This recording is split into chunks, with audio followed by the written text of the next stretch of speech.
I'll create an original story based on your title. My son's new wife said I'd never see my grandkids again. The family trust document changed her mind, with an intro hook and part 1 of about 2,500 words. I'll use American names and avoid repetition to keep the story engaging. I'd love to know which corner of the globe you're watching from. And if this story speaks to you, make sure to subscribe. Tomorrow's video is one you absolutely can't miss. They say you never truly know someone until money's involved. For 40 years, I built a successful business from nothing, planning to leave it all to my family. But when my son married Vanessa, everything changed. "You'll never see your grandchildren again," she told me after a heated argument about our family traditions. Little did she know about the ironclad trust document my late husband and I had created years ago. The day Vanessa learned about those specific conditions was the day her entire attitude transformed. This is the story of how a legal document saved my relationship with my grandchildren and taught my daughter-in-law the true meaning of family. I still remember the day my son Tyler brought Vanessa home to meet us. It was Thanksgiving 2019, and the golden autumn light streamed through our dining room windows as I put the finishing touches on our family feast. My husband Richard had passed away just 2 years prior, and this was our second holiday without him. I was determined to keep our traditions alive. "Mom, we're here!" Tyler called out from the foyer. I wiped my hands on my apron and hurried to greet them. My son stood there, his arm wrapped proudly around a strikingly beautiful woman with shoulder-length dark hair and piercing blue eyes. "Mom, this is Vanessa Mitchell. Vanessa, this is my mother, Eleanor Parker." Vanessa stepped forward, with a practiced smile. "It's so nice to finally meet you, Mrs. Parker. Tyler has told me so much about you." Something in her tone made me pause, but I pushed the feeling aside. This was my son's girlfriend, and I was determined to welcome her with open arms. "Please, call me Eleanor.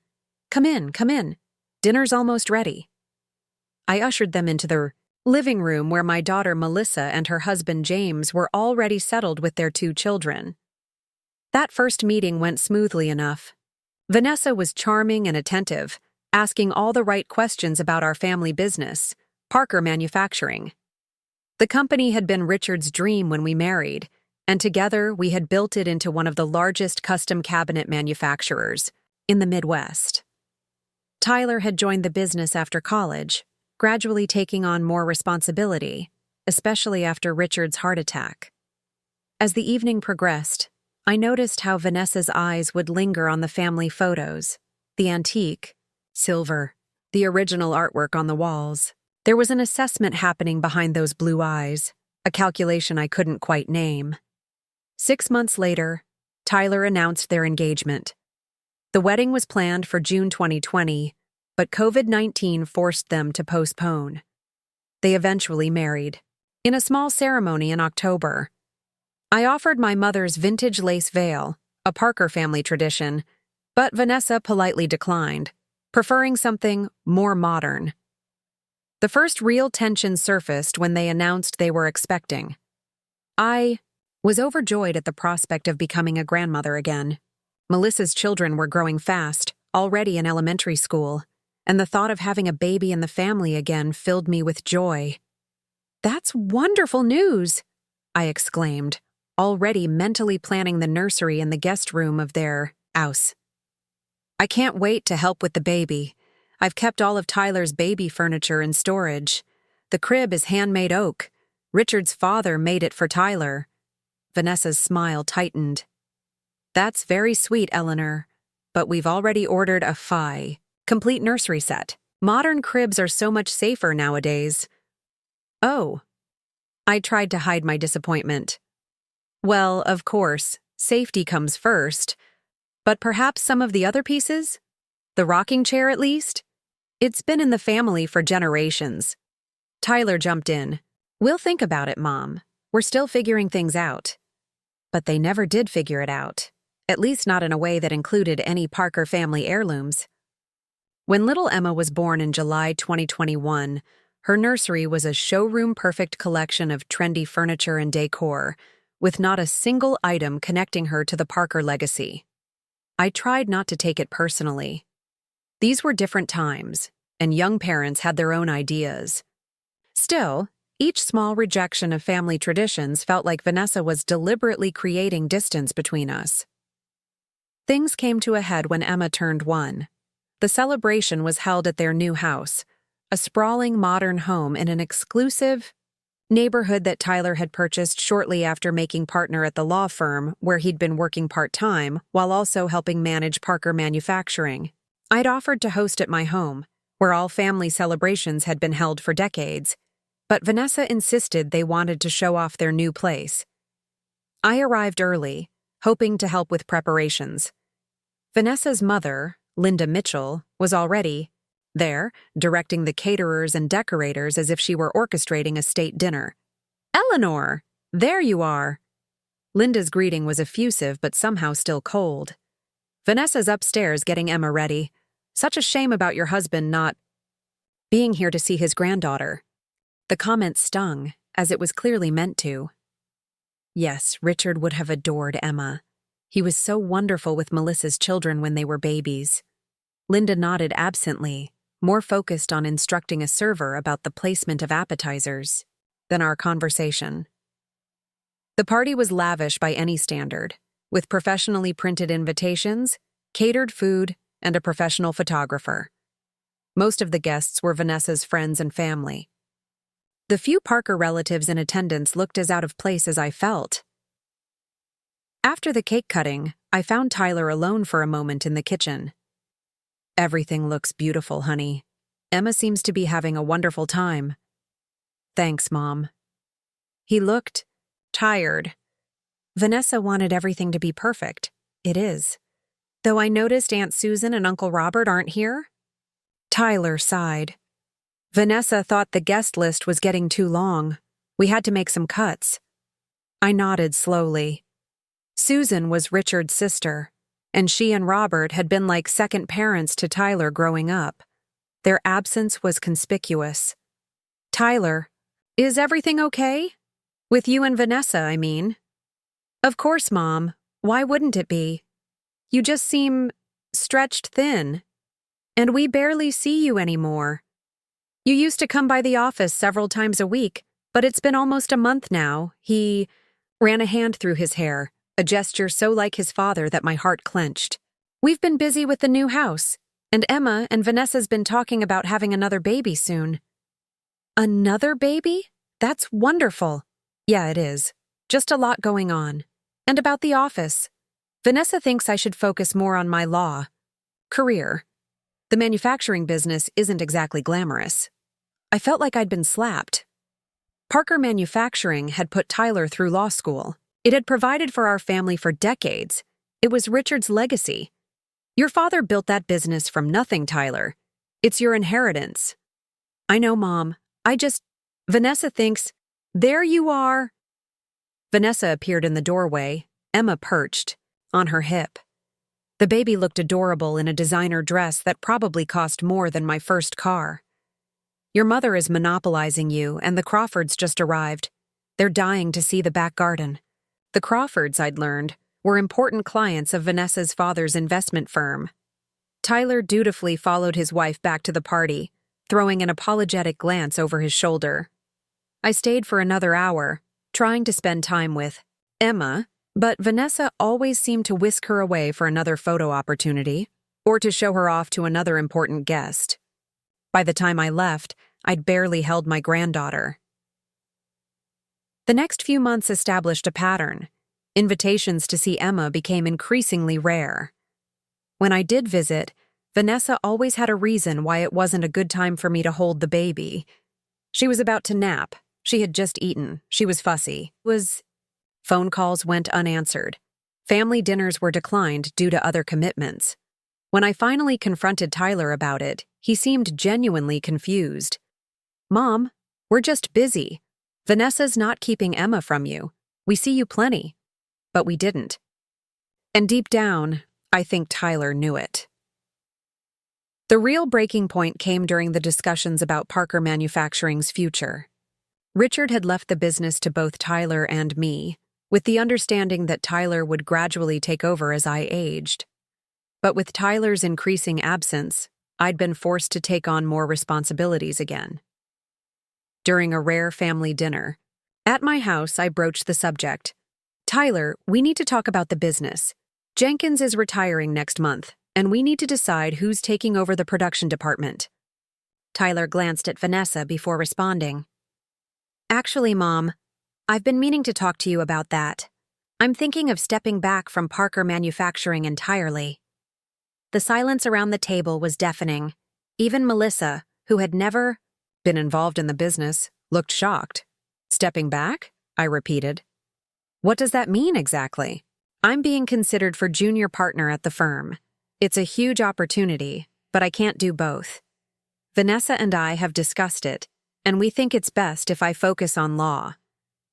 You've discussed it, I said flatly. But you haven't discussed it with me, your business partner, or your sister, who may not work there but still owns shares. Vanessa set down her fork. Eleanor, this is what's best for our family. The law firm offers stability, prestige, better networking opportunities for Emma's future. A lot of love and effort went into bringing this story to life. If you're enjoying it, we'd be so grateful if you'd subscribe to our channel. Now, back to where we left off. And Parker Manufacturing doesn't? The business that has supported this family for 3 generations? It's a changing economy, Vanessa said with artificial patience. Cabinet manufacturing isn't exactly a growth industry. Tyler deserves better than being tied to a family obligation that's past its prime. I felt the blood drain from my face. Past its prime? Our company employs 50 people. We have contracts with major builders across 3 states. Richard built that business with his bare hands, working 16-hour days for years so that Tyler could have opportunities. Mom, Tyler interjected, nobody's saying the business isn't successful. It's just not where my passion lies anymore. Since when? I demanded. You loved working with your father. You were there every summer from the time you were 14. You knew every employee by name. Tyler couldn't meet my eyes. Things change, Mom. No, I said, suddenly understanding. People change them. I looked directly at Vanessa. You've never thought our family business was good enough, have you? Not prestigious enough for your country club friends. Vanessa's composure slipped for just a moment, revealing a flash of contempt. This isn't about prestige. It's about making smart choices for our future. For Emma's future. Don't pretend this is about Emma, I shot back. This is about your embarrassment at being connected to people who work with their hands for a living. Mom, that's enough, Tyler warned. I stood, my napkin falling to the floor. No, it's not enough. I've been quiet for too long. Ever since Vanessa came into your life, you've been pulling away from this family. Our traditions, our history, even our business, none of it matters anymore. Vanessa rose as well, her face flushed. Perhaps we should go. Perhaps you should, I agreed, my voice shaking with emotion. But before you do, let me be very clear. That business isn't just Tyler's to walk away from. Your husband may own shares, but there are legal protections in place that Richard and I established long ago. Tyler looked confused. What are you talking about? Dad left the business to us equally. The business? Yes. But the property it sits on, the equipment, the patents for our custom designs, those are held in a family trust with very specific conditions. Vanessa's eyes narrowed. What family trust? Tyler never mentioned any trust. I looked at my son, who appeared genuinely bewildered. Your father and I never discussed it with you because we hoped it would never be relevant. The trust was designed to protect the Parker legacy, to ensure that what we built would benefit future generations, not be dismantled on a whim. Tyler's confusion turned to anger. So, you've been hiding things from me? All this time, I thought I was a full partner in the business. You are, I assured him. But there are conditions attached to the property and intellectual assets. If you walked away completely, those assets would remain with the trust, not with the business entity you think you can simply abandon. "This is ridiculous," Vanessa snapped, gathering her purse. "Tyler, we're leaving." As they moved toward the door, I called after them. "Think carefully about this, Tyler. Once certain decisions are made, they can't be undone." Melissa stayed silent until they left, then turned to me with wide eyes. "Mom, is there really a trust? Dad never mentioned anything like that to me." I sank back into my chair, suddenly exhausted. "Yes, there's trust. Your father was wiser than most people gave him credit for. He saw how families could be torn apart by outsiders who didn't share their values." "And what exactly are these conditions you mentioned?" "That's between me, the trustees, and anyone who wants to benefit from the trust," I replied, not wanting to get into specifics with Melissa, whose husband was listening intently. "But don't worry about your shares in the business. They're protected." For the next 2 weeks, I heard nothing from Tyler or Vanessa. No calls, no visits, nothing. I spent the time meeting with our lawyers, reviewing the trust documents, and preparing for what I suspected would come next. Sure enough, 15 days after our dinner confrontation, I received a formal letter from a law firm representing Tyler. He was demanding full disclosure of all trust documents and threatening legal action if his rightful ownership was being restricted in any way. I forwarded the letter to Howard Jacobson, our family attorney who had helped Richard set up the trust years ago. Howard had been a friend since college, and he understood exactly what we had been trying to accomplish. "They don't have a leg to stand on," Howard assured me over lunch the following day. "The trust is ironclad." Richard was very specific about the conditions. "I never thought we'd need them," I admitted. "I always believed Tyler would honor his father's legacy." Howard's expression softened. "Eleanor, this isn't Tyler. From what you've told me, this is his wife's influence. She sees the business as beneath them, not understanding that it's the foundation of everything they have." "What do we do now?" "We invite them to a formal meeting. We explain the trust provisions calmly and clearly, and we give Tyler a choice. The buy." Meeting was set for the following Monday at Howard's office downtown. I arrived early, my stomach in knots. I hadn't seen my son or held my granddaughter in over 3 weeks, the longest separation since Emma was born.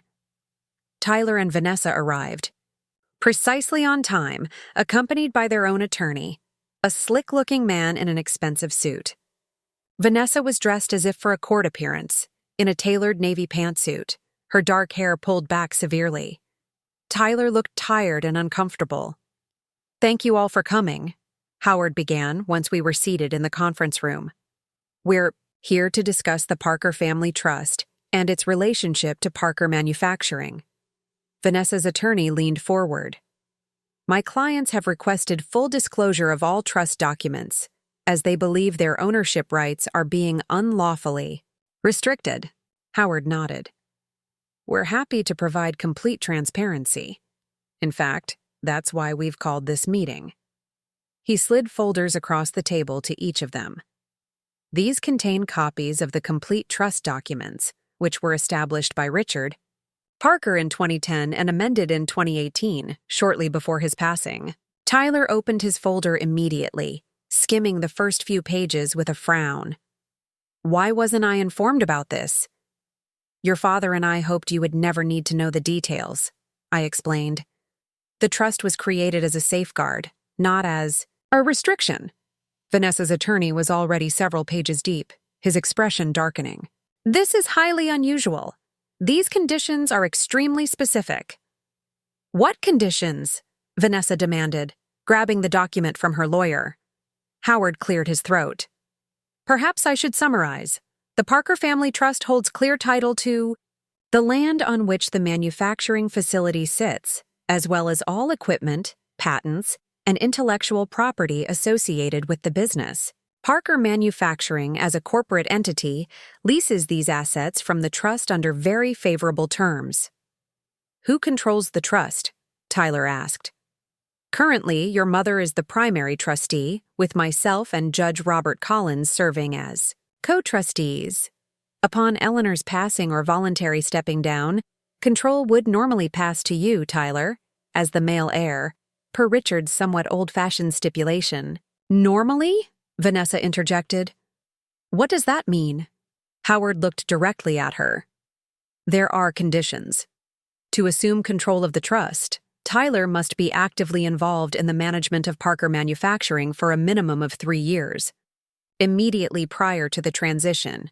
Additionally, the trust specifies that all Parker family heirlooms, including but not limited to furniture, jewelry, photographs, and documents, must remain accessible to all direct blood descendants of Richard and Eleanor Parker. The room fell silent as the implications sank in. If Tyler walked away from the business, he would forfeit his right to control the substantial assets held by the trust, and the specific mention of family heirlooms being accessible to all descendants was a direct challenge to Vanessa's systematic exclusion of Parker family history from their lives. Vanessa's face flushed with anger. This is coercion. You're trying to force Tyler to stay in a business he no longer wants by threatening his inheritance. It's not coercion, I responded calmly. It's Richard's way of ensuring that whoever controls the family assets actually understands and values the business that created them. If Tyler genuinely doesn't want to be part of Parker Manufacturing, that's his choice. But choices have consequences. Tyler had been silent, continuing to read through the document. There's something here about grandchildren, he said suddenly. Looking up at me, Howard nodded. Yes, there is a specific provision regarding grandchildren. The trust establishes education funds for all grandchildren of Richard and Eleanor.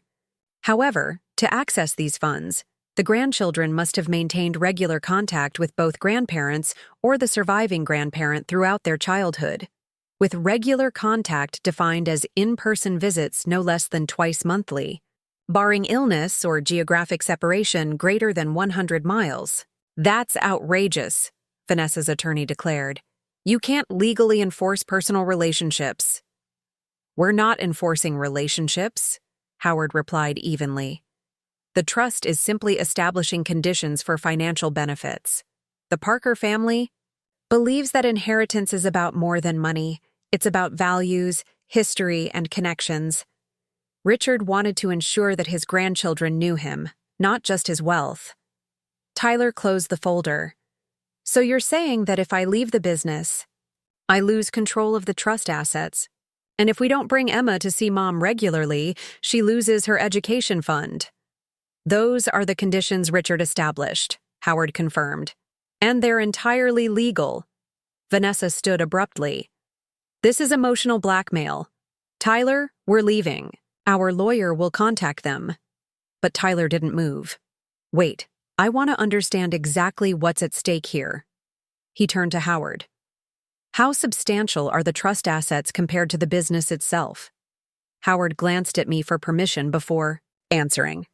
The trust holds assets valued at approximately $12 million, including the property, equipment, patents, and an investment portfolio Richard established with the profits. The business itself, the entity that you and your mother own equally, is valued at about $5 million, but much of its value depends on the favorable lease arrangement with the trust. Even Vanessa paused at those figures.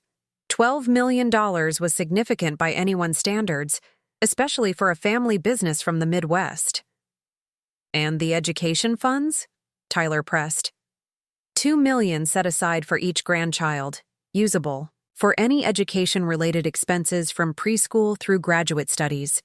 Any remaining funds transfer to the grandchild upon completion of their highest degree, or at age 30, whichever comes first. The silence that followed was heavy with the weight of revelation. $2 million for Emma's education, lost if they continued to keep her from me. Can we challenge this? Vanessa asked her attorney in a low voice. He hesitated. We can try, but trusts like this have been upheld in court repeatedly. As long as the conditions don't violate public policy, and these don't, courts are reluctant. to interfere with a grantor's clear wishes. Tyler was looking at me now, really seeing me for the first time in months. You knew about this all along. Every time Vanessa canceled a visit or made excuses, you knew what was at stake. I hoped it wouldn't matter, I said honestly. I hoped you would want Emma to know me because I'm her grandmother, not because of money. I never wanted to use the trust as leverage, Tyler. That's why I never mentioned it until you talked about abandoning the business entirely. Vanessa sank back into her chair, her expression unreadable. The calculation was clearly happening behind those blue eyes again, but this time the numbers were much larger. Tyler broke the tension, closing his folder decisively. We need time to discuss this privately. Of course, Howard agreed. Take whatever time you need. The documents are yours to keep in review with your counsel. As we prepared to leave, Tyler hesitated, then asked quietly, Mom, can we bring Emma by this weekend? No lawyers, no business talk, just a visit. The simple request nearly brought me to tears. I'd like that very much. The change didn't happen overnight. The first few visits were awkward, with Vanessa cordial but distant.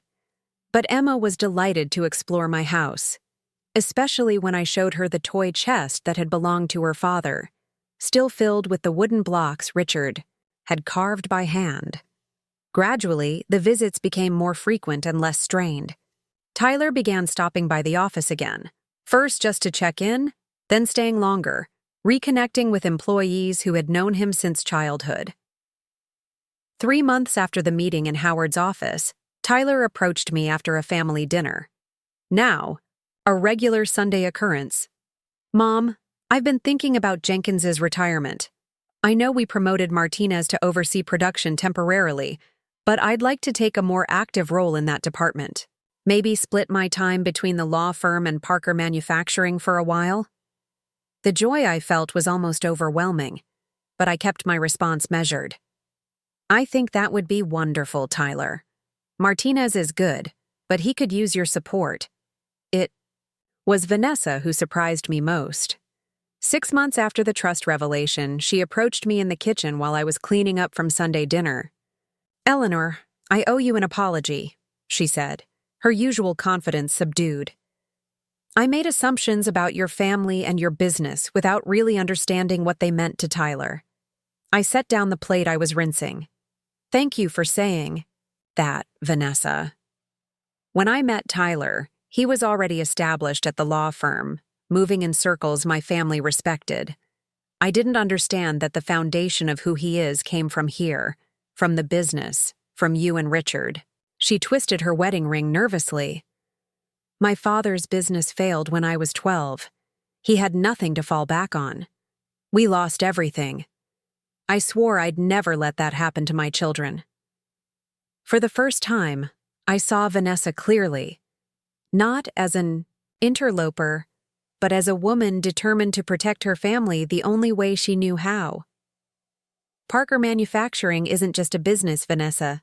It's security built over generations. That's what Richard wanted to protect with the trust. She nodded slowly. I'm beginning to understand that. After a pause, she added, I found some of Tyler's old baby things in your attic last week. The christening gown is beautiful. Would it be all right if Emma wore it when the new baby comes? It seemed important to Tyler. My hands stilled under the running water. New baby? A genuine smile spread across Vanessa's face. We were going to announce it today, but Tyler got called away for that emergency with the Douglas contract. We're due in February. I turned off the water and dried my hands, then did something I'd never done before. I hugged my daughter-in-law. After a moment of surprise, she hugged me back. The christening gown would be perfect, I told her, and the matching blanket is in the cedar chest in the guest room. My mother made it for Tyler. That night, after everyone had gone, I sat in Richard's old armchair by the fireplace, the trust document open on my lap. The careful provisions he had included, provisions I had initially argued against as unnecessary, had saved our family. Not through coercion, as Vanessa had first claimed, but by forcing everyone to recognize what truly mattered. The following spring, Samuel Richard Parker was christened in the family gown, surrounded by relatives from both sides. As I watched, Tyler and Vanessa passed the baby to the minister, Emma standing proudly nearby in her big sister dress. I felt Richard's presence beside me. "You were right," I whispered to him. "Family is worth protecting, even from itself." And somewhere, I was sure he was smiling. 5 years passed with remarkable swiftness. Emma was now 6, a bright first grader with Richard's analytical mind and Tyler's gentle heart. Samuel, or Sammy as we called him, had just turned 4 and was the spitting image of his grandfather. Same determined chin, same mischievous smile. The family had found its rhythm again, wounds healing over time as trust was rebuilt piece by piece. The weekend after Emma's 6th birthday, Tyler called with a request that surprised me. "Mom, I'd like to bring the kids over tomorrow for a few hours. Vanessa and I need to talk to you about something important." My stomach tightened instinctively. Despite the improvements in our relationship, old fears died hard. "Is everything okay?" "Everything's fine," he assured me. "It's actually something good, just complicated." When they arrived the next afternoon, both children bounded up my front steps with excited energy. Emma carried a folder of artwork from school, eager to show me her latest creations, while Sammy clutched a toy truck that had once belonged to his father. "Grandma Eleanor!" Emma called, wrapping her arms around my waist. "I drew our family tree for school. You're in it, and Grandpa Richard even though he's in heaven, and Mommy and Daddy and Sammy and me." "That's wonderful, sweetheart," I said, admiring the meticulously drawn branches with stick figures representing each family member. Emma had even included a small photograph of Richard that she'd carefully cut from a copy I'd given her. Tyler and Vanessa followed more slowly, exchanging glances that confirmed my suspicion. Whatever this conversation would be, they weren't entirely in agreement about it. After getting the children settled with cookies and drawing supplies in the sunroom, we gathered in the living room. Vanessa had changed over the years. The sharp edges had softened somewhat, though she remained as polished and put together as ever. Today, she wore a casual but expensive-looking sweater and slim-fit jeans, her dark hair now cut into a stylish bob. "So, what's this important matter?" I asked, trying to keep my tone light. Vanessa straightened her shoulders slightly. "I've been offered a position with Meridian Partners in San Francisco, Senior VP of Strategy. It's a significant step up from my current role." My heart sank immediately. San Francisco was nearly 2,000 miles away. "I see. And you're considering it?" "We are," Tyler said, emphasizing the we. "It's an incredible opportunity for Vanessa. The compensation package is substantial, and they're known for promoting from within. She could be COO within 5 years. I nodded, struggling to keep my expression neutral. "When would this happen?" "They want me to start in August," Vanessa replied. "It's May now, so that would give us time to sell the house, find a new place in California, and get the kids registered for school there." "San Francisco is expensive," I noted. "Even with a good salary, it's a challenging place to raise a family." Vanessa's eyes met mine directly. "That's part of what we wanted to discuss with you. The trust stipulations about the grandchildren having regular contact. Obviously, geographic distance greater than 100 miles is one of the exceptions. But we're concerned about the impact on Emma and Sammy's education funds, so that was it. Despite the warming of our relationship, money still factored prominently in Vanessa's thinking. The trust does make allowances for geographic separation, I confirmed. But Richard was very specific about maintaining relationships. Despite distance, there are requirements for video calls at least weekly and in-person visits at least quarterly. Tyler leaned forward. "Mom, we would absolutely make sure you remained an important part of the kids' lives. We're not trying to find a loophole in the trust." "We've actually been researching options," Vanessa added. There are direct flights from San Francisco to Chicago several times daily. The kids would have school breaks when they could stay with you for a week or more. And we'd budget for you to visit us regularly as well. I was surprised by Vanessa's thoughtfulness. The woman who had once tried to exclude me entirely from her children's lives was now actively planning how to maintain our connection across thousands of miles. I appreciate that, I said honestly. But what about the business, Tyler? Your father's condition about active management. I've already spoken with Howard about that, Tyler interjected. We've been exploring options. I could maintain a position as strategic advisor, with quarterly visits and regular remote oversight. It wouldn't be the same as my current involvement, but it would satisfy the letter of the trust requirements. My son had clearly done his homework, finding the edge of compliance without fully crossing into violation. I recognized Richard's legal mind at work in our son. And what do you think about moving, Tyler? Parker Manufacturing has been growing steadily since you took over production. The new commercial contracts you secured last year have increased our revenue by 20%. A flash of something, regret, perhaps, crossed his face. I'm proud of what we've accomplished, but this is Vanessa's moment, her career opportunity. She supported me when I decided to split my time between the law firm and the business.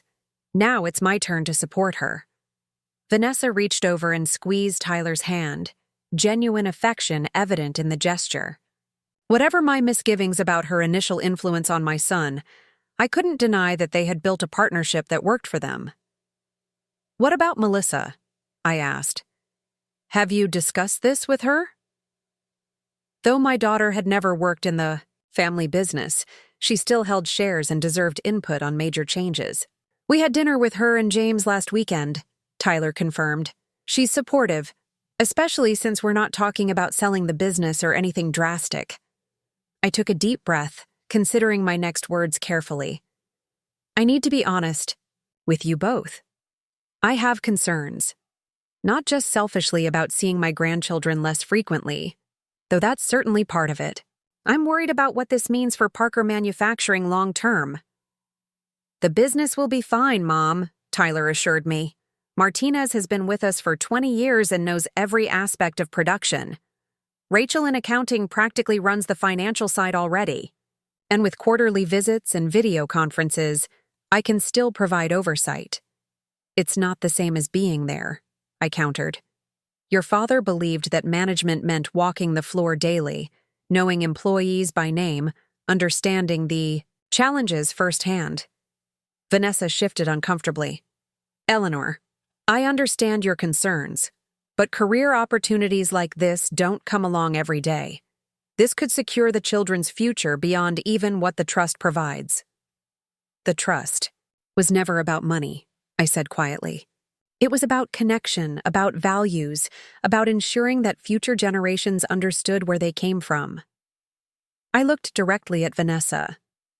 Do Emma and Sammy know what their great-grandfather did during the Depression when he could have closed the workshop, but instead kept his employees on by making furniture for local families who paid in eggs and garden vegetables? Do they know that their grandfather worked night shifts to pay for college, sleeping just 4 hours a day while building the business from a small cabinet shop to what it is now? We tell them those stories, Tyler insisted. That won't change, just because we moved to California. Stories aren't the same as lived experience, I replied. Being in the workshop, seeing the first cabinets Richard ever built, meeting employees whose parents and grandparents worked alongside your father and grandfather, that's different from hearing anecdotes. The room fell silent. Even from the sunroom, we could hear Emma explaining something to her brother, her voice animated and patient. What if, I said slowly, an idea forming, what if we found a middle ground? A compromise that honors both your opportunity, Vanessa, and the legacy Tyler shares responsibility for. They exchanged glances, curious. What kind of compromise? Tyler asked. You're both intelligent, capable professionals who can work remotely when needed. Vanessa, is this position one that requires you to be physically present in San Francisco every day? Or could parts of it be done from anywhere? Vanessa considered this. The leadership team meets in person, bi-weekly, and there would be client meetings requiring physical presence. But much of the strategy work could be done remotely, especially once I'm established. And Tyler, you've already been implementing systems to monitor production and sales remotely when you're at the law. Firm. Could those be enhanced to allow management from a greater distance some of the time? Tyler nodded slowly. Potentially. We've been exploring digital transformation initiatives already. Then what about splitting your time? Maintain a residence, here in Chicago and one in San Francisco. Perhaps spend 2 weeks of each month in California and 2 weeks here. The children could remain enrolled in school here, but experience life in San Francisco during breaks and long weekends. Vanessa's brow furrowed. That would be complicated logistically. 2 households, travel expenses, the disruption to routine. But not impossible, I pointed out. And it would allow you to pursue this opportunity while Tyler maintains his meaningful connection to the business and the children maintain their connection to their heritage. The expense would be considerable, Tyler mused. Which brings me to the second part of my proposal, I continued. The trust has provisions allowing for distributions to beneficiaries for specific purposes, including business and educational opportunities. If this approach would truly benefit the family long-term, I could authorize the trust to purchase a suitable residence in San Francisco, to be held as a trust asset, but available for your use. Their surprise was evident. I had never before offered to use trust assets for their direct benefit outside of the children's education funds. That's very generous, Vanessa said carefully. It's not generosity, it's strategy, I corrected her. Richard and I created the trust to keep the family connected to its roots while still allowing for growth and new opportunities. This approach accomplishes both goals. We'd need to work out the details, Tyler said thoughtfully. Housing costs in San Francisco are astronomical, and there's the matter of schools for the kids during the weeks we'd be there. All solvable. Problems, I assured him. The point is to find a solution that doesn't force an either-or choice, either family legacy or professional advancement. The Parker way has always been to find the both-and. Vanessa was silent for a long moment, studying me with new understanding. You're not at all what I expected when I first met you, Eleanor. I smiled slightly. Nor you, me. Yet here we are, 5 years later, trying to do what's best for the same family. I'd like to think about this, she said finally.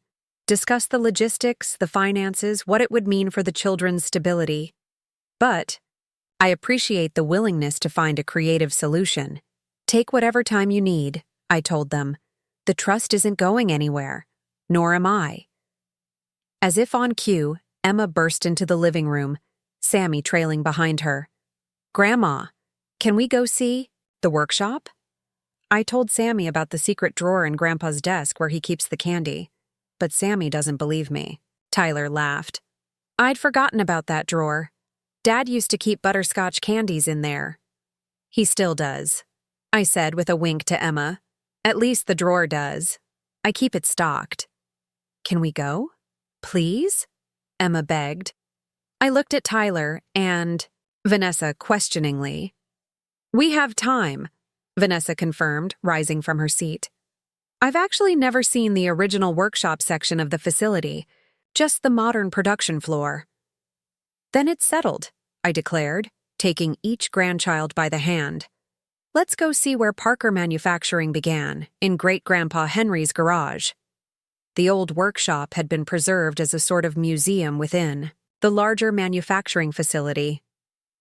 Henry Parker's original tools hung on the walls, and the first kitchen cabinet he'd ever built stood in the corner, its simple craftsmanship evidence of skilled hands but limited resources. As we walked through the space, I watched Vanessa's expression change. Here was tangible evidence of the Parker legacy, not just in dollars and cents or legal documents, but in wood and steel and generations of craftsmanship. Your great-grandfather built this cabinet in 1937, I explained to the children, running, my hand along the smooth oak surface. He traded it to the local doctor for medical care when your grandfather was born. Is that Grandpa Richard? Sammy asked, pointing to an old photograph on the wall. No, that's your great-grandfather Henry, Tyler corrected gently. And that young boy next to him is your Grandpa Richard, when he was about your age. Emma studied the photograph intently. He looked serious. It was a serious time, I explained. The country was just coming out of the Great Depression. People didn't have much money, but they still needed furniture. Henry Parker was known for making pieces that would last a lifetime, even if you could only pay him a little at a time. Vanessa moved closer to a display case containing ledgers from the 1940s and 50s. These are payment records? I nodded. Henry kept meticulous accounts. Look at this entry from 1942. The Wilsons paid for their dining set with 4 chickens, a bushel of apples, and $1 per month for 2 years. And he stayed in business that way? Vanessa asked, genuine curiosity in her voice. He did more than stay in business, Tyler said proudly. By 1955, Parker Furniture was supplying cabinets to developers building entire neighborhoods for returning GIs. Richard expanded into commercial contracts in the 1970s, and by the time I joined, we were one of the top custom manufacturers in the Midwest. Sammy had wandered over to a more recent addition to the workshop museum, a computer station displaying a 3D modeling program we used for custom designs. Look, Mommy, you can make a cabinet on the computer. Vanessa joined her son, watching as he manipulated the simple design program we'd created for visitors. That's very cool, Sammy. Is this what you use to design the cabinets now, Tyler? A more sophisticated version, yes. We've been digitalizing our processes gradually. That's actually how we landed the Westfield Hotel's contract last year. We were able to provide virtual mock-ups of custom pieces for each of their properties nationwide. Emma tugged at my hand. Can we see the candy drawer now, Grandma?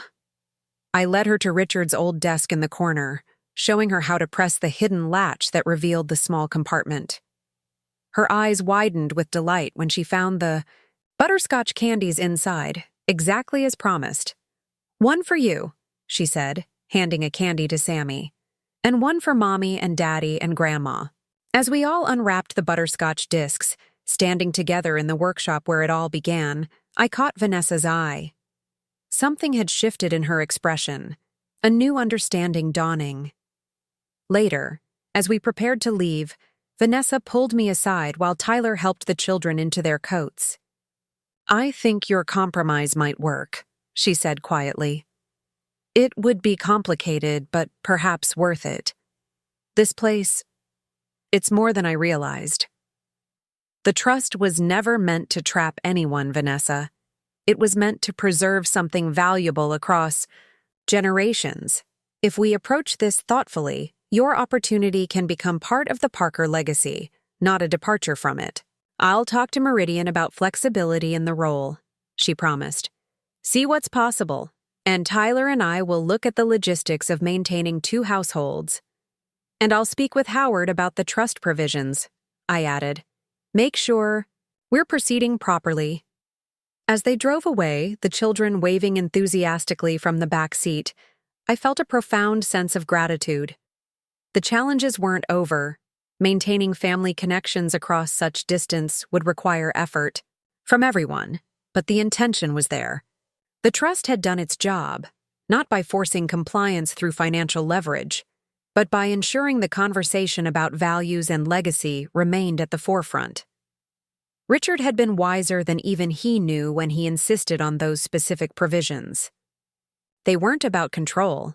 They were about communication, about making sure that even when paths diverged, the family remained connected to its roots and to each other.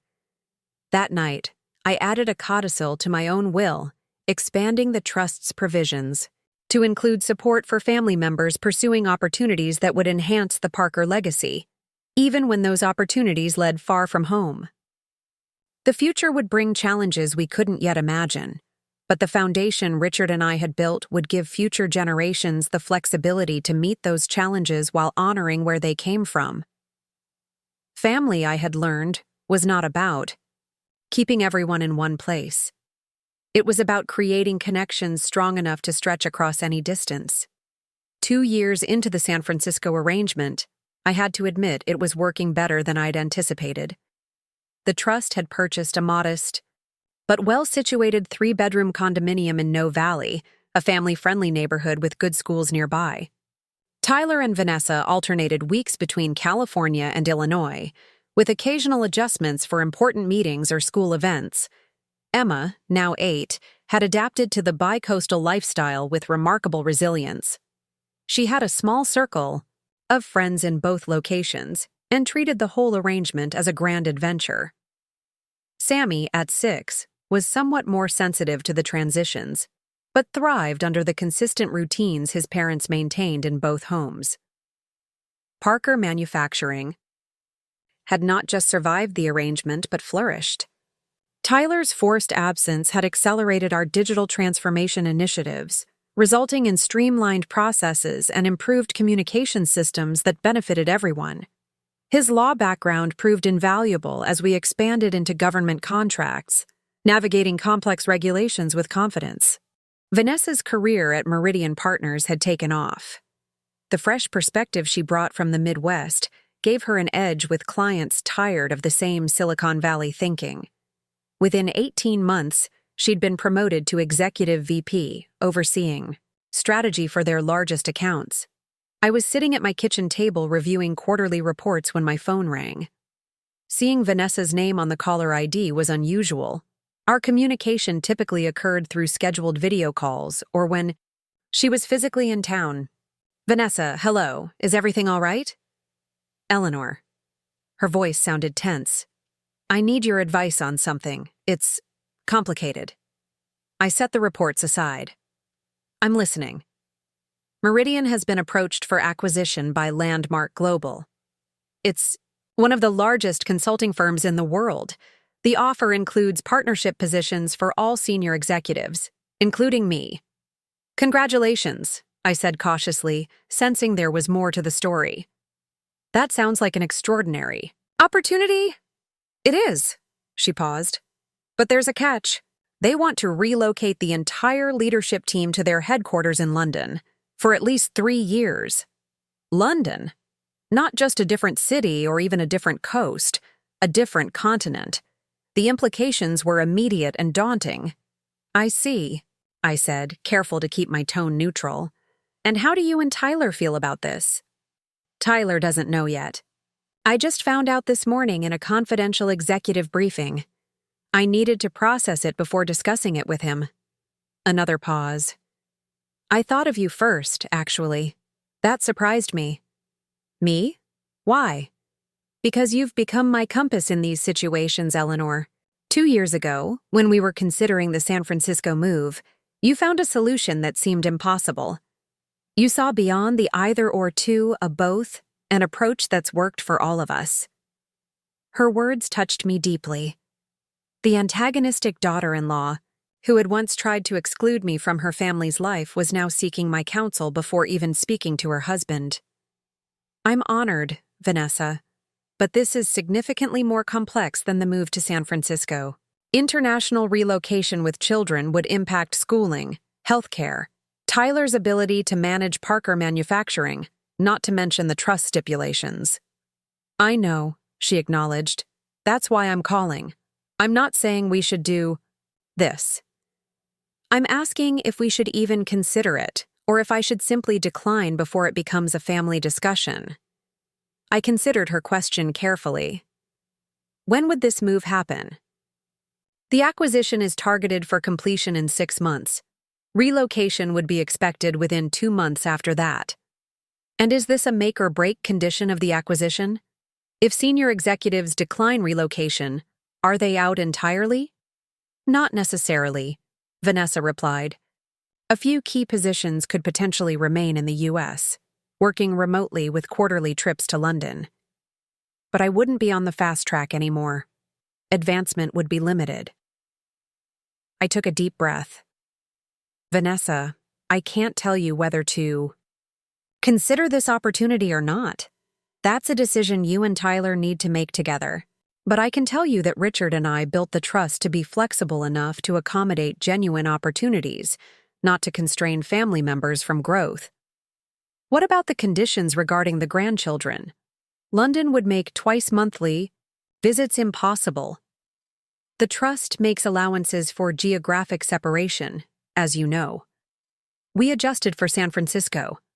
London would require further adaptation, but not necessarily violation of the core principles. The line went quiet for a moment. Then, would you be willing to participate in the conversation with Tyler? Not tonight. I need to tell him about this privately first. But maybe this weekend when we're back in Chicago? Of course, I agreed. This is exactly the kind of family decision that benefits from multiple perspectives. That weekend, the four of us, Tyler, Vanessa, Howard, and I, gathered in my living room while Emma and Sammy played at a neighbor's house. I had asked Melissa to join us, but she was traveling for work and couldn't make it back in time. Before we start, Howard said, I want to clarify something important. Eleanor contacted me after Vanessa's call to discuss trust provisions regarding international relocation. While the trust does require regular contact between grandparents and grandchildren, it was never intended to prevent family members from pursuing legitimate opportunities. Tyler looked surprised. You've already discussed this, Mom? Before we even decided whether it's something we want to pursue? Your mother was being proactive, Vanessa explained, placing her hand on Tyler's arm. I called her first, before I even told you about the offer. I needed to understand if this was something we could consider without violating the trust before bringing it to you. Tyler's expression softened. That was thoughtful of both of you. Howard opened his briefcase and removed several documents. Based on our review, there are provisions within the trust that would allow for international relocation under specific conditions. Primary among them would be maintaining regular contact through video calls and ensuring in-person visits at least quarterly. Quarterly visits between London and Chicago would be expensive, Tyler noted, and challenging with the children's school schedules. The trust can address some of those challenges, I said, just as it did with the San Francisco arrangement. There are provisions for educational and professional advancement that could offset travel costs. Vanessa leaned forward. I appreciate that, Eleanor, but there's more to consider than just the logistics and finances. This would be a significant change for the children, for our family dynamic, and for Parker Manufacturing. Tyler nodded. The digital systems we've implemented have made remote management possible from San Francisco, but London adds complications. The time difference alone would make real-time oversight difficult. Which brings me to a proposal, I said, looking at both of them. One that might address several concerns simultaneously. They waited expectantly. What if we viewed this not just as Vanessa's opportunity, but as a family business opportunity?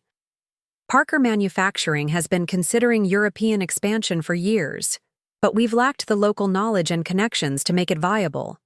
Vanessa's position with a global firm headquartered in London could create synergies we hadn't previously considered. Tyler's eyes widened as he grasped the implications. You're suggesting we use this as a catalyst to establish Parker Manufacturing in Europe? Exactly. Not immediately, and not without careful planning. But having family members in London could be the foundation for eventually expanding our market reach. That's ambitious, Vanessa said carefully, and not without risk. All growth involves risk, I acknowledged, but we'd approach it methodically. Perhaps beginning with a small design office in London, testing the market before committing to production facilities. Howard nodded approvingly. The trust could potentially support such an initiative under the business development provisions. It would require formal proposals and oversight, but it's within the realm of possibility. This would be about more than just accommodating your career move, Vanessa, I continued. It would be about integrating it into the family's broader goals, making your opportunity part of the Parker legacy rather than separate from it. That's very generous, Eleanor, Vanessa said, genuine appreciation in her voice. But establishing even a small design office would be a major undertaking. Who would oversee it? I smiled. As it happens, I've been considering my own next chapter. The daily management of Parker Manufacturing has increasingly fallen to Tyler and the executive team we've built. Perhaps it's time for me to take on a new role, exploring European opportunities while being close enough to see my grandchildren regularly. The stunned silence that followed told me I'd surprise them all. You would move to London? Tyler asked incredulously. Mom, you've lived in Chicago your entire life. Your friends, your community, everything is here. Not everything, I corrected, gently. Not if my family is elsewhere. Besides, it wouldn't necessarily be permanent. Perhaps a year or two to help establish the office and ease the family's transition. After that, we could reassess. Vanessa was studying me with a mixture of disbelief and admiration. You would do that? Uproot your life to keep the family connected? Richard and I created the trust to preserve family bonds across generations. Sometimes that requires adaptation and sacrifice. He made his sacrifices during his lifetime. Perhaps this is mine to make. I don't know what to say, Tyler admitted. This is so far beyond anything I expected. Howard cleared his throat. I should mention that the trust does have provisions for establishing international operations. Richard was quite forward-thinking in that regard, though I doubt he envisioned this particular scenario. He envisioned a family that remained connected despite challenges, I said confidently. That's exactly what we're trying to achieve. We would need to discuss this with the children, Vanessa noted. Emma and Sammy have adapted well to our bi-coastal arrangement, but London would be a much bigger adjustment. Of course, I agreed. Nothing would be decided without considering their well-being first, and we should include Melissa in these discussions as well, since any European expansion would impact her share of the business. There's so much to think through, Tyler said, looking somewhat overwhelmed. The practical aspects alone, schools, housing, healthcare, not to mention the business implications. We don't need to solve everything today, I assured him. This is just the beginning of the conversation. Vanessa needs to explore whether the London position is truly what she wants, and we all need time to consider whether a European expansion makes strategic sense for Parker Manufacturing. What about the trust conditions? Vanessa asked, returning to her original concern. Even with you temporarily relocated to London, there would be periods when the children wouldn't have regular contact with both grandparents since Richard is gone. Howard smiled slightly.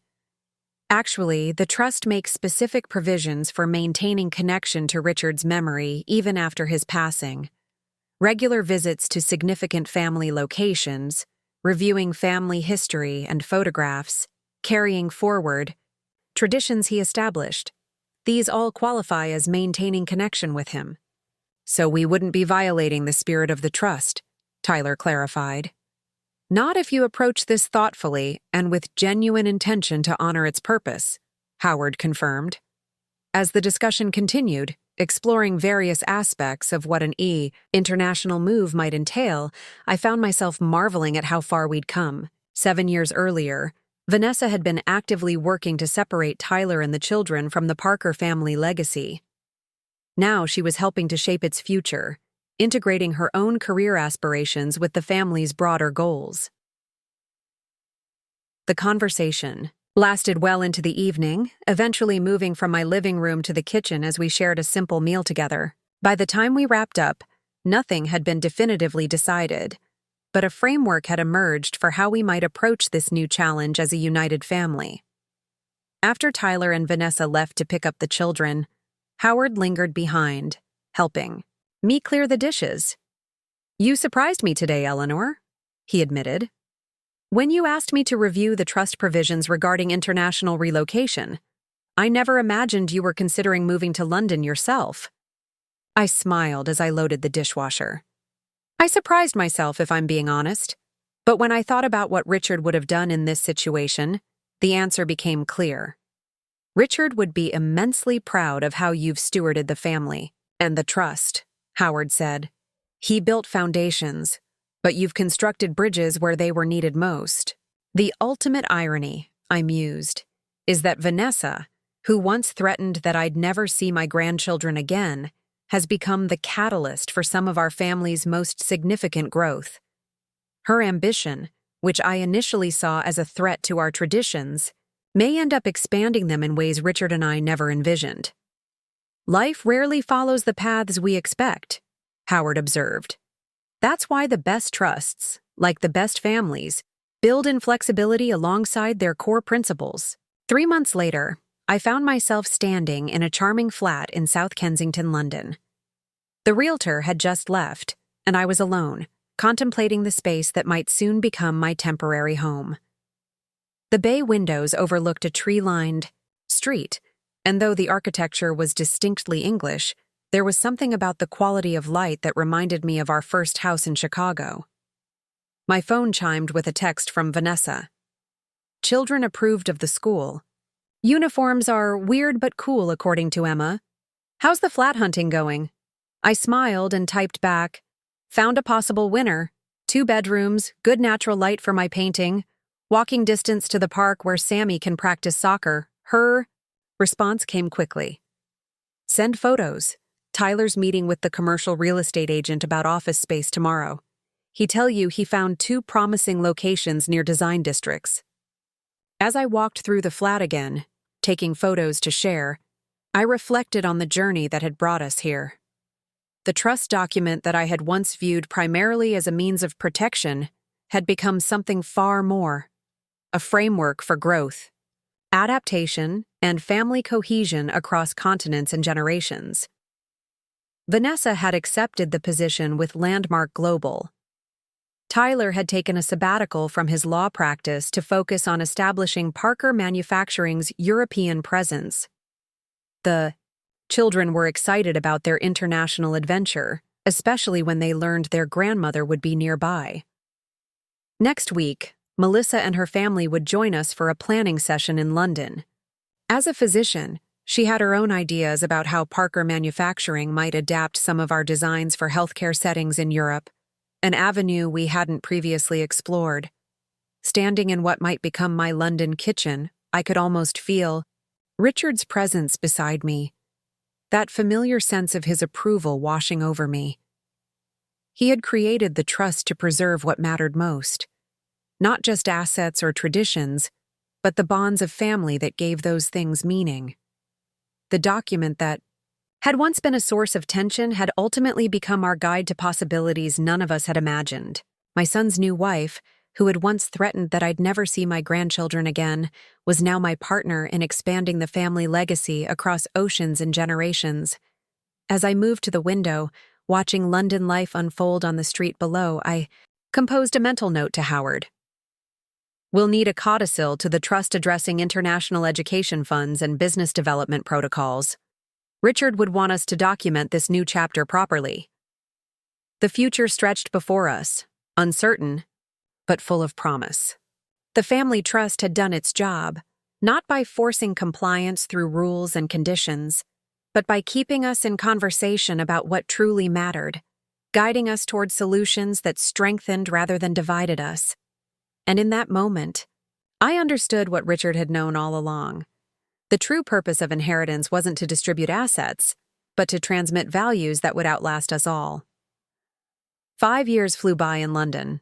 What had begun as a temporary arrangement to support Vanessa's career opportunity had evolved into a transformative chapter for the entire Parker family. The small design office we'd established in Clerkenwell had blossomed into Parker European Design, with clients across the continent. Today marked a special occasion, the official opening of our first European manufacturing facility just outside of London. The renovated Victorian warehouse retained its historic brick exterior, while housing state-of-the-art equipment inside, a perfect metaphor for how we'd preserved our family traditions while embracing innovation. Nervous about your speech? Tyler asked, joining me near the podium where chairs had been arranged for the ribbon-cutting ceremony. "A little," I admitted, "though not as nervous as you should be about yours." He laughed. "Vanessa helped me revise it last night. Said my first draft was too sentimental for a British audience." "Speaking of Vanessa, where is she?" I scanned. The gathering crowd of employees, clients, and local officials. Picking up Melissa and James from the airport. Their flight was delayed, but she texted they should be here in time. I nodded, feeling a surge of gratitude that my daughter and son-in-law had made the journey from Chicago for this milestone. At 13, Emma had developed her father's talent for woodworking combined with a distinctly European aesthetic, gleaned from her years in London. 11-year-old Sammy had grown into a thoughtful boy with a passion for sustainable design, already talking about studying environmental engineering. And then there was Charlotte, our surprise addition to the family. Born 3 years after the move to London, she represented the truly international generation of Parkers, an American family in England with a daughter named for her French great-grandmother. "Mrs. Parker?" A young woman from our marketing team approached. "Everything's ready whenever you'd like to begin." "Let's give Vanessa and Melissa another 15 minutes, I decided. This moment should include the entire family. As we waited, I reflected on the journey we'd taken. The early days in London had been challenging, navigating new schools, healthcare systems, and business regulations while helping the children adjust to their changed circumstances. But the Parker resilience had prevailed, as it always had. Vanessa's career at Landmark Global had flourished. Her American sensibilities combined with growing European expertise made her invaluable in transatlantic negotiations.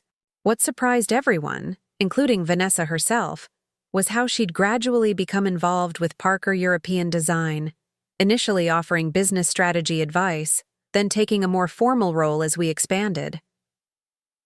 The woman who had once seen the family business as beneath her social aspirations now proudly included her Parker manufacturing connection in her professional bio. The irony wasn't lost on any of us. "They're here," Tyler called out, gesturing toward the parking area where Vanessa's car had just arrived. Moments later, Melissa rushed toward me, wrapping me in a tight embrace. "Sorry we're late, Mom. Heathrow was a nightmare." "You're here now," I said simply, squeezing her hands. "That's what matters." James followed with their teenage children, now young adults I barely recognized from one visit to the next. Behind them came Vanessa, elegant as always in a tailored suit, shepherding little Charlotte, who broke away to run to me. "Grandma, did you see my new shoes? They're just like Emma's but smaller." I admired the child's fashionable footwear, marveling at how she'd inherited her mother's style sense, along with the Parker determination. "Should we begin?" the marketing coordinator asked, hovering nearby. With a nod, I took my place at the podium, surveying the gathered crowd. Beyond our family and employees stood local officials, European clients, and even a few competitors who'd come to see what the Americans were bringing to their market. "Thank you all for joining us today," I began, my voice steady despite my nervousness. When my husband Richard and I founded Parker Manufacturing in Chicago over 40 years ago, we never imagined our family business would one day span continents. Yet here we stand, not because we followed a predetermined path, but because we remained flexible while honoring our core principles. From the front row, I could see Emma recording the speech on her phone, likely for her social media channels, where she documented the family business for her growing audience of young craftsmanship enthusiasts. The story of Parker Manufacturing's European expansion begins, oddly enough, with a family trust document that my late husband insisted we create. At the time, I saw it merely as legal protection for our assets. What I didn't understand then was that Richard was protecting something far more valuable, our family connections across generations. Vanessa caught my eye, a small smile playing on her lips. We shared a private moment of recognition for how far we'd come from those early antagonistic days. That trust document, which once caused significant tension in our family, ultimately became the blueprint for our greatest adventure. It taught us that legacy isn't about clinging to the past, but about building bridges to the future. I gestured toward the renovated warehouse behind me. This facility represents the next chapter in the Parker story. Here, traditional craftsmanship meets cutting-edge technology. European design aesthetics blend with American manufacturing efficiency. And most importantly, 3 generations of Parkers worked together to create something none of us could have achieved alone. The rest of the ceremony unfolded perfectly. Tyler's speech about sustainability initiatives, Melissa's announcement of a new line of healthcare furnishings developed in partnership with her hospital, and finally, Vanessa's surprisingly emotional remarks about finding her place in the family business she had once dismissed. After the ribbon cutting, as guests toured the facility, I found a quiet moment with Vanessa in the design studio. "I never properly thanked you," she said, examining the prototypes displayed along the wall. "For what?" I asked, though I suspected I knew. "For seeing potential in me when all I showed you was resistance. For understanding that my ambition wasn't the enemy of family tradition, but could be part of its evolution." I smiled. "I should thank you as well. Without your career opportunity in London, Parker Manufacturing might have remained a regional company forever. You pushed us toward a future Richard always envisioned, but I was too cautious to pursue." Vanessa laughed softly. "Who would have thought that the daughter-in-law who once threatened you would never see your grandchildren again would end up bringing you closer to them than ever before? Life rarely follows the paths we expect," I replied, echoing Howard's words from years ago. "That's why the best families build in flexibility alongside their core principles." Charlotte burst into the studio then, followed closely by Sammy. "Grandma, Dad says to tell you the mayor wants to talk to you again." "Duty calls," I sighed, straightening my jacket. Vanessa touched my arm before I could leave. "Eleanor, there's something else I've been meaning to discuss with you. Tyler and I have been thinking that when Charlotte is a little older, perhaps it would be time for you to return to Chicago if you'd like. You've done so much to establish our presence here. We could manage things now." The suggestion caught me by surprise. "Return to Chicago? I haven't really thought about it. London has become home in many ways." "Of course it has," she acknowledged. "And you should stay if that's what you want. But Tyler worries sometimes that you've sacrificed too much of your own life to accommodate our family's needs." I considered this as Charlotte tugged impatiently at my hand. "Tell Tyler not to worry. The truth is, my life expanded when I came to London, not contracted. But it's good to know I have options." As I followed my granddaughter back to the main event, I reflected on how thoroughly the family dynamics had transformed. The trust document that Vanessa had once viewed as a manipulative tool had ultimately liberated all of us, creating a framework for growth that none of us could have anticipated. That evening, with the entire family gathered in my London flat, for a celebratory dinner, I raised my glass for a toast. "To Richard Parker, whose wisdom continues to guide us even from beyond." "To Richard," they echoed. "And to family trusts," Vanessa added with a wink, "which sometimes know us better than we know ourselves." As laughter filled the room, I silently thanked my late husband for his foresight. The document that had once seemed like a simple legal protection had become something far more, a compass guiding our family through unexpected territory, keeping us connected across oceans, generations, and the changing landscapes of our lives. The granddaughter I'd once feared I'd never see again now lived in the same city as me. The daughter-in-law who had tried to separate Tyler from his heritage now championed the family business across Europe. And the family trust, created to preserve the past, had instead become our bridge to the future. Some might call it irony. I called it legacy. 10 years after our London expansion, I found myself back in Chicago, sitting in Richard's old study. The room remained largely unchanged. His collection of woodworking books still lined the shelves, His favorite leather chair still faced the window overlooking the garden, but the business he'd founded had transformed beyond anything we could have imagined. Parker Manufacturing had evolved into Parker Global, with design studios in London, Paris, and Milan, and manufacturing facilities in the United States and United Kingdom. What began as a small cabinet shop now produced custom furnishings for luxury hotels, corporate headquarters, and high-end residential projects across 3 continents. My return to Chicago 3 years ago had been a carefully considered decision.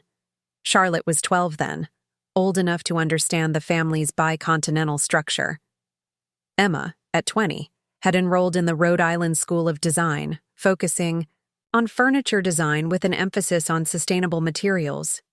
Sammy, 18, had chosen University College London for their engineering program, allowing him to maintain his connection to both worlds. Tyler and Vanessa continued to split their time between London and Chicago, though the balance had shifted toward more time in Europe as our presence there expanded. With competent management teams in both locations, they had flexibility that would have seemed impossible a decade earlier. My laptop chimed with an incoming video call. Howard, now semi-retired but still involved with the family trust. Eleanor. He greeted me, his image appearing on screen. "How was the board meeting?" "Productive," I replied. The Chicago team presented the quarterly results.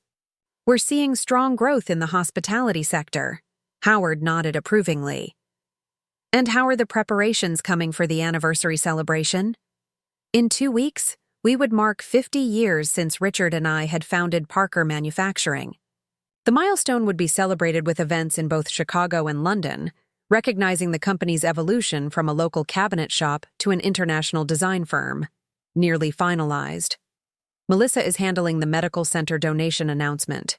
Tyler has prepared a retrospective of the company's history. And Vanessa has organized a design competition for students, with internships at our European studios as prizes."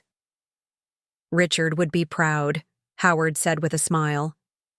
Though I doubt even he could have envisioned how his small trust provision about grandchildren would reshape the entire family enterprise. I laughed softly. He was always thinking 3 steps ahead of the rest of us. But no, I don't think even Richard could have predicted that the woman who once threatened that I'd never see my grandchildren would become my closest ally in expanding his vision. After ending the call with Howard, I pulled out the original trust document from Richard's desk drawer. The pages had yellowed slightly with age, but the language remained clear and prescient. The provision requiring regular contact between grandparents and grandchildren, the very clause that had sparked such conflict with Vanessa years ago, had ultimately created the framework for our most significant business expansion. My phone buzzed with a text from Emma. "Just landed in Chicago. Can't wait to see you tomorrow. Bringing the prototype for the anniversary exhibition." I smiled, thinking of how my granddaughter had inherited both Richard's skill with wood and Vanessa's eye for design. Her senior thesis project, a series of modular furniture pieces that could be reconfigured for different spaces and needs, had already attracted attention from industry publications. The doorbell rang, interrupting my reflections. I wasn't expecting visitors, but occasionally neighbors stopped by, especially since my return to Chicago. Opening the door, I was surprised to find Linda Mitchell, Vanessa's mother, standing on my porch.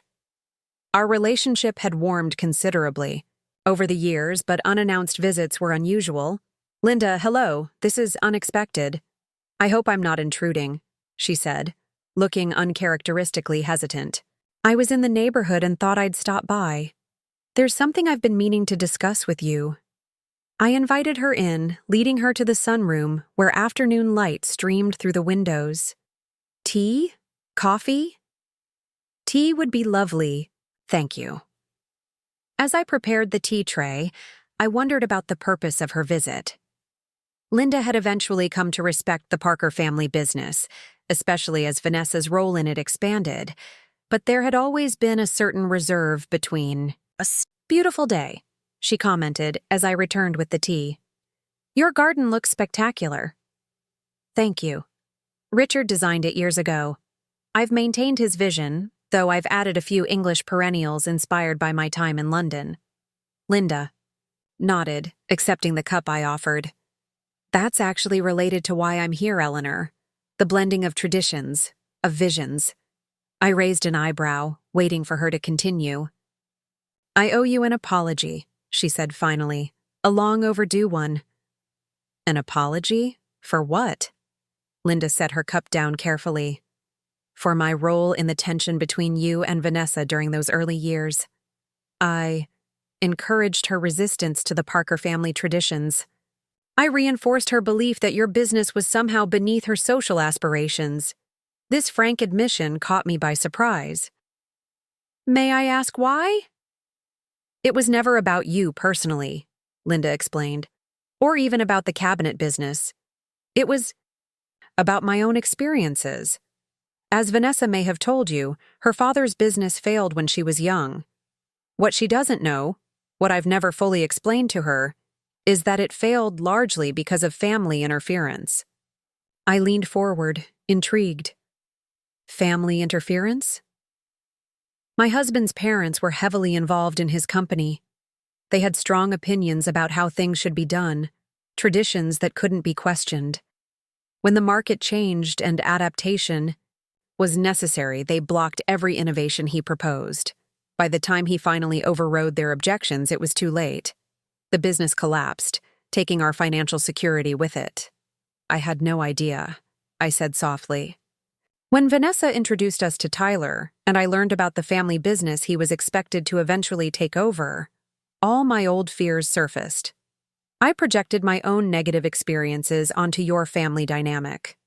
I warned Vanessa that family businesses were traps, that traditions would constrain her husband's potential, and by extension, her own future. The revelation cast those early conflicts in an entirely new light. Linda hadn't been simply snobbish or controlling. She had been trying, however misguidedly, to protect her daughter from a pain she herself had experienced. I understand why you were concerned, I said. Family businesses can sometimes become burdensome obligations rather than opportunities. But yours wasn't, Linda acknowledged. Your trust document, which I initially viewed as manipulative, was actually designed to ensure appropriate balance between family connection and individual growth. You never tried to force Tyler into roles he wasn't suited for. You adapted the business to incorporate his legal background rather than demanding he conform to a predetermined path. I smiled slightly. Richard deserves most of the credit for that approach. He believed flexibility was essential to longevity, both in business and in family relationships. Which brings me to the real reason for my visit, Linda continued. Mitchell Investments is celebrating its 25th anniversary next month? I blinked in surprise. Mitchell Investments? I didn't realize that I had started my own investment firm? Yes, after the divorce. It began as a small financial planning practice, focused on helping women achieve independence after major life transitions. It's grown considerably since then. Congratulations, I said sincerely. 25 years is a significant milestone. Thank you. As part of our anniversary, we're establishing a foundation to provide grants for women entrepreneurs. I'd like to model our governance structure on elements of the Parker Family Trust, specifically the provisions balancing preservation of core values with flexibility for future generations. The request caught me completely off guard. You want to incorporate our trust principles into your foundation? Linda nodded. Over the years, I've witnessed how effectively your trust has guided family decisions without constraining individual potential. The way it created frameworks for discussion rather than rigid rules. The balance of honoring tradition while embracing innovation. These are exactly the qualities I hope to instill in our foundation. I'm honored that you would consider our approach, I said, though I should clarify that Howard Jacobson deserves much of the credit for the legal structure. I've already spoken with Howard, Linda admitted. He suggested I discuss the philosophical underpinnings directly with you, since you've been the trust's primary steward for the past decade. As we continued our conversation, delving into the principles behind Richard's vision for the family trust, I marveled at the unexpected turn our relationship had taken. The woman who had once encouraged her daughter to reject our family traditions was now seeking to incorporate those very principles into her own legacy. After Linda left, I returned to Richard's study, reflecting on the layers of irony in our family story. The trust document that Vanessa had initially viewed as a threat to her autonomy had ultimately created the structure for her greatest professional achievements. The mother-in-law she had tried to exclude from her children's lives had become her partner in international expansion. And now, the woman who had warned her against family business entanglements was adopting our governance approach for her own enterprise. The following week brought a flurry of activity as family members arrived from various locations for the anniversary celebration. Emma installed her prototype in the company showroom, a piece that cleverly incorporated elements of her grandfather's original designs with cutting-edge materials and technology. Sammy arrived with detailed plans for upgrading the WA manufacturing facility's energy systems, his engineering education evident in every calculation. And Charlotte, now 15, proudly showed me the speech she had written about being the first Parker born outside of America, but still connected to the family legacy. The night before the main anniversary event, we gathered at my house for a private family dinner. 3 generations of Parkers filled the dining room, along with spouses and partners who had become integral to our expanding definition of family. Midway through the meal, Tyler clinked his glass for attention. Before we get too far into this evening, there's something Vanessa and I would like to share with all of you. Vanessa stood beside him, looking both nervous and excited. As most of you know, I've been leading our European operations for nearly a decade now. It's been the most rewarding chapter of my career, building on the foundation that Eleanor established during her years in London. She paused, glancing at Tyler, who nodded encouragingly. Recently, I was approached about a significant new opportunity. The European Design Council has asked me to serve as their chairperson for a 3-year term. A murmur of congratulations circulated around the table. It's a prestigious position, Vanessa continued, but it would require substantial time commitment and focus. After careful consideration, Tyler and I have decided that it's time for me to step back from day-to-day operations at Parker Global and accept this appointment. That's wonderful news, I said sincerely. The council would benefit tremendously from your experience. Thank you, Eleanor, but there's more to our decision. Vanessa looked directly at Emma. We believe it's time for the next generation to begin taking on leadership roles within the company. Emma has demonstrated exceptional talent in design and a deep understanding of the Parker legacy. We'd like to propose that she assume direction of our European design studios, with mentorship from both Tyler and me. Emma's eyes widened. Me? But I just finished design school. I don't have the business experience. You have the Parker intuition, Tyler interjected. The same quality that allowed your grandmother to establish our London presence, despite having no previous international experience. The same vision that has guided every generation of this family. The business aspects can be learned, but the core understanding of who we are and what we represent, that's something you were born with. The conversation that followed was animated and thoughtful, with various family members weighing in on the proposal. Melissa suggested a phased transition, allowing Emma to work closely with Vanessa before assuming full responsibility. Sammy offered to defer his graduate studies to help establish improved operational systems that would support his sister's creative leadership. As I listened to the intergenerational planning unfolding at my dining table, I felt Richard's presence more strongly than I had in years. This was exactly the kind of family synergy he had envisioned when creating the trust. Each generation building upon the achievements of those who came before, each member contributing their unique strengths to the collective enterprise. Late that night, after everyone had departed, I sat alone in the garden Richard had designed decades earlier. The moon illuminated the familiar landscape, now enhanced by English perennials and a small water feature inspired by my London years. So, "Did it, Richard?" I whispered to the night air. "We created something that outlasted us, something that grew beyond anything we could have imagined." The breeze stirred the leaves of the oak tree he had planted the year Tyler was born. At that moment, I could almost hear his reply. "No, Eleanor, we just planted the seeds." They did. The growing themselves. The next morning, as I prepared for the anniversary celebration, I opened the safe in Richard's study and removed a small wooden box he had crafted during our first year of marriage. Inside lay an envelope with my name written in his handwriting. I had discovered it shortly after his passing, but had never felt it was the right time to open it. Today, with 50 years of Parker manufacturing to celebrate, and the fourth generation, poised to assume leadership, the moment had finally arrived. I carefully broke the seal and unfolded the letter inside. "My dearest Eleanor, if you're reading this, it means Parker Manufacturing has reached its 50th anniversary, and I am no longer beside you to celebrate this milestone. Know that my absence is only physical.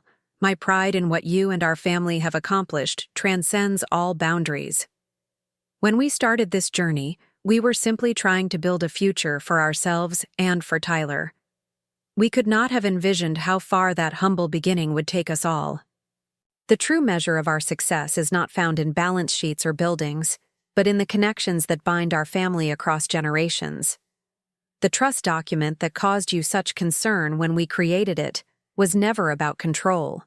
It was about conversation, ensuring that future Parkers would pause to consider not just what was expedient, but what was essential. Not just what would profit them individually, but what would strengthen them collectively. I have no specific advice to offer. The company at this juncture, the challenges and opportunities it faces will be ones I could never have anticipated. But I do have one request for you, my beloved partner in all things. Remember that the greatest legacies are not built of wood or stone, or even of successful enterprises. They are built of moments shared, wisdom passed down, and love that expands. To embrace new members and new ideas. The family that gathers to mark this anniversary will not be the same one you and I imagined at the beginning. It will be something richer, more diverse, and infinitely more interesting. Celebrate that evolution. It is the surest sign that what we built has truly taken root. With endless love and pride, Richard, tears blurred my vision as I carefully refolded the letter. How perfectly he had understood what we were creating, even at the beginning. How clearly he had seen that the trust's true purpose was not to restrict, but to connect. Not just family members to each other, but past to future, tradition to innovation. As I prepared to join my family for the celebration, I tucked Richard's letter into my purse. Perhaps I would share it with them today, or perhaps I would wait for another milestone. What mattered was that his wisdom continued to guide us, just as the trust he had insisted upon continued to strengthen us.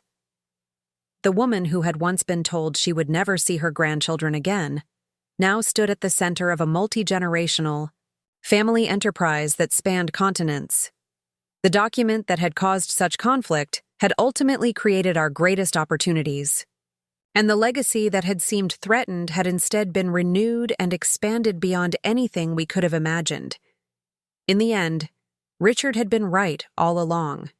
The most valuable inheritance wasn't the business itself, but the frameworks that allowed us to navigate change together, preserving what was essential while embracing what was possible.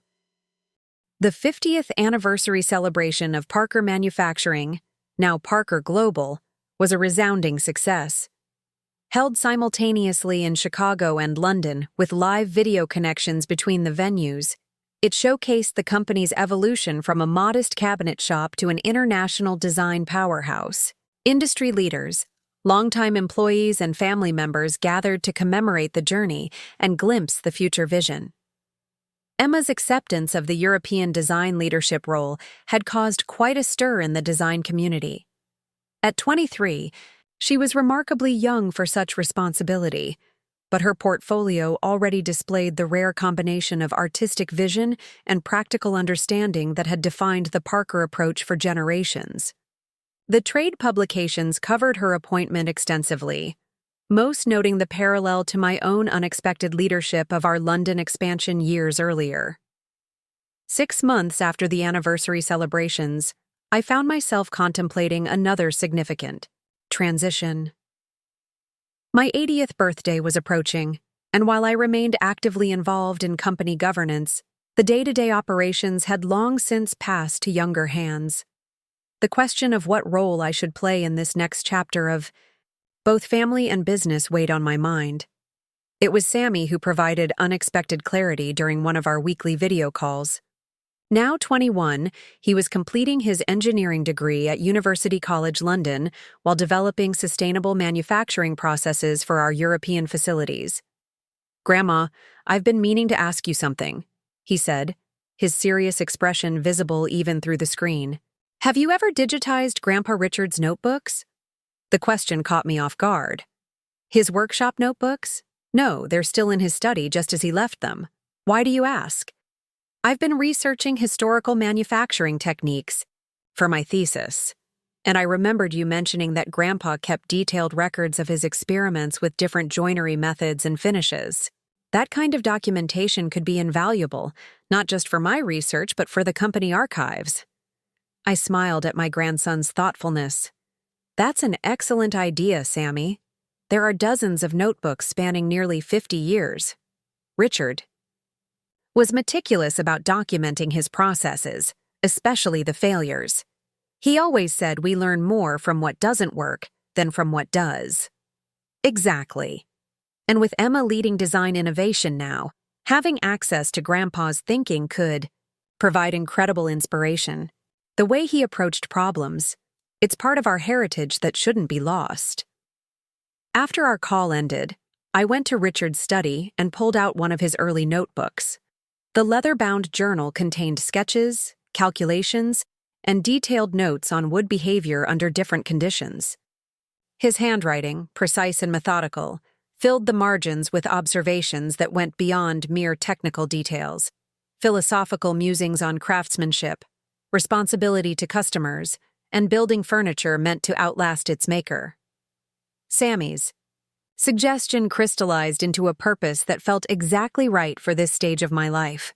I would curate Richard's archive, creating a resource that could guide future generations of Parkers while preserving the wisdom that had built our enterprise. Over the next several months, I embarked on what became known in the family as the Legacy Project. With help from a professional archivist and a digital preservation specialist, I began the process of cataloging, scanning, and contextualizing Richard's notebooks, correspondence, and design sketches. What started as a straightforward archival project evolved into something more meaningful. As I worked through the materials chronologically, I found myself adding my own notes and reflections, creating a dialogue across time between Richard's observations and my understanding of how his ideas had manifested in our family and business. Tyler and Vanessa, now dividing their time between Chicago and London based on Emma's leadership needs, encouraged me to expand the project beyond just Richard's papers to include my own documentation of our international expansion and the subsequent evolution of the company. Mom, your insights about navigating cultural differences when we established the London office would be invaluable for our team in Milan, Tyler pointed out during one of our planning sessions. This isn't just about preserving the past, it's about building a bridge to the future. Vanessa, now serving as chairperson of the European Design Council while maintaining an advisory role with Parker Global, added her own perspective. Eleanor, you reversed our traditional roles years ago. Instead of the younger generation learning from the elder, I learned from you how to balance family legacy with innovation. That wisdom shouldn't be lost. Their encouragement led me to begin recording oral histories with longtime employees, gathering diverse perspectives on key moments in the company's development. Martin Jenkins, now well into his 90s and long retired from his production manager role, shared stories about Richard's early days that even I hadn't known. Maria Vasquez, who had started as a finisher in the Chicago facility and risen to oversee quality control across all North American operations, offered insights into how our manufacturing standards had evolved while maintaining core principles. This legacy project gave me a renewed sense of purpose, one perfectly suited to my role as family elder. I wasn't running the business anymore. Younger, more agile minds were doing that brilliantly, but I was ensuring that the foundations of our success wouldn't be forgotten as we expanded into new territories and technologies. Charlotte, now 16, began accompanying me to the archive room after school, fascinated by these tangible connections to a great-grandfather she had never met. Her questions often provided fresh perspectives that helped me organize the materials in more accessible ways. Why did Great-Grandpa Richard switch from these traditional joints to these modified ones in the 1980s? She asked one afternoon, comparing sketches from different eras. That's an excellent question, I replied, pleased by her observation. The energy crisis of the 1970s caused dramatic increases in material costs. Richard experimented with modified joinery that could use less wood, while maintaining structural integrity. He was essentially pioneering sustainable design practices before they became industry standards. Charlotte nodded thoughtfully. So he was adapting to external pressures while preserving quality standards. That's exactly what Mom and Dad talk about with our European expansion, balancing adaptation with core values. Her insight sparked a new organizational framework for the archive, tracking how external challenges throughout the decades had prompted innovation while core principles remained constant. The resulting timeline became a valuable training tool for new employees, helping them understand the company's resilience as a product of both flexibility and unwavering commitment to craftsmanship. As my 80th birthday approached, the family planned a celebration that would coincide with the official launch of the Parker Legacy Archive, both physical and digital repositories accessible to employees, design students, and furniture historians. 2 weeks before the event, I received an unexpected email from Trevor Williams, CEO of Williams Furniture, once our main competitor in the Chicago market. The message was brief and formal, requesting a meeting at his earliest convenience about a matter of significant mutual interest. Intrigued, I arranged to see him the following day. Trevor had aged since our last encounter at an industry function years earlier. Now in his mid-70s, he moved more slowly, but retained the sharp intelligence that had made him a formidable business rival. "Thank you for seeing me, Eleanor," he began after declining offers of refreshment. "I'll come straight to the point. Williams Furniture is closing its doors after 87 years. The news shocked me. Williams had been a Chicago institution, even longer than Parker Manufacturing, known for their traditional American furniture styles and craftsmanship. "Trevor, I'm so sorry. What happened?" He sighed heavily. "A perfect storm of challenges. The shift toward European design aesthetics, manufacturing costs that can't compete with overseas production, and frankly, succession planning didn't work out as intended. Unlike our family, the Williams heirs had shown little interest in the furniture business, pursuing careers in finance, medicine, and technology instead. Trevor had brought in professional management, but without family members invested in the company's future, maintaining its distinctive culture had proven difficult. "We're not declaring bankruptcy," he clarified. "We're completing our current orders and winding down operations in an orderly fashion. But I've come to you with a proposal." Trevor reached into his briefcase and removed a folder. "Williams Furniture has accumulated a significant archive over nearly 9 decades. Design patterns, custom techniques, client histories, manufacturing innovations. I've followed news of your legacy project with interest. Rather than dispersing our materials at auction, I'd like to propose that the Parker Archive incorporate the Williams collection, preserving it as a distinct but accessible resource for future generations of furniture makers. I was momentarily speechless. The Williams Archive would be an invaluable historical resource, documenting an approach to American furniture making that complemented our own evolution. That's an extraordinarily generous offer, Trevor. But surely your family, my children and grandchildren, have taken what pieces hold sentimental value for them. They respect our history but have no desire to maintain an archive. When I saw what you were creating, a living resource rather than just a static collection, I knew this was the right solution. He smiled slightly. Besides, our companies have always pushed each other to be better. Perhaps that relationship should continue in this new form. The addition of the Williams Archive significantly expanded the scope of our project, necessitating additional space and expertise. Howard, still involved with trust matters despite his official retirement, helped establish a separate educational foundation within the trust structure to house and maintain both collections. The Parker Williams Furniture Design Archive, he mused as we finalized the arrangements. Richard would approve of this collaboration. He always respected Trevor's commitment to craftsmanship, even while competing vigorously with him. On the evening of my 80th birthday, 4 generations of Parkers gathered at the company's Chicago headquarters for the archive dedication ceremony. The event was simulcast to our London, Paris, and Milan facilities, with employees around the world joining the celebration. Emma had flown in from London with a special gift, a chair she had designed based on elements from both Richard's earliest sketches and my modifications to those designs during our European expansion. The piece elegantly bridged traditional craftsmanship and contemporary aesthetics, a physical embodiment of our family's journey. "This represents everything you and Grandpa built," she explained as she unveiled it. "Not just a business, but a philosophy that furniture should evolve while remaining true to its essential purpose, serving human needs beautifully and durably across generations." Tyler stepped forward next, presenting a leather-bound volume. "Mom, this contains contributions from every Parker family member, including the youngest.